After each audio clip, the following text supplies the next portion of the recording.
好內疚啊！咩事啊？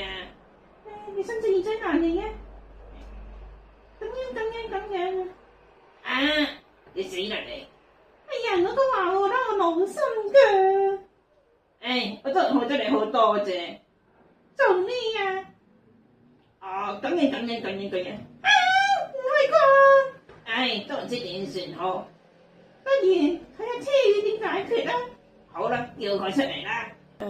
咁急叫我出嚟，其實你哋發生咗啲咩事咧？你伸隻耳仔落嚟啊！嚇！咁樣！你偷食！哎呀，細聲啲啦！哎呀，真係唔得！你唔嬲嘅咩？佢偷食喎！哎呀，我仲衰過佢啊！咩啊？你伸隻耳仔難嚟啊！咁樣！你叫雞！哎呀，細聲啲啦！唉，有冇搞錯啊？我偷食咗佢啲好心愛嘅餅乾啊！咁更加唔啱啦！哎呀，我叫咗炸雞落分啲俾佢食啊！你更加唔啱啦，兩個都唔啱，要抵打。點算好啊？咁件事唔發生都發生咗咯，咁就算鬼數咯。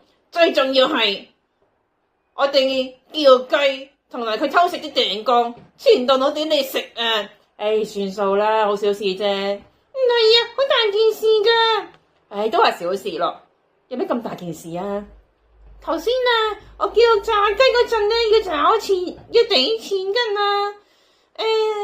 我又唔夠錢喎，攞呢部手機俾咗阿里 Pay 啊。算啦，嗰幾廿蚊幾隻雞啫，咁我仲可以請得起你哋食嘅。唔係啊，你知我哋隻眼幾細㗎啦。無啦啦做乜講你哋隻眼細嘅？有咩關係啊？問題就係佢好似睇漏咗2個零啊！即係點樣啊？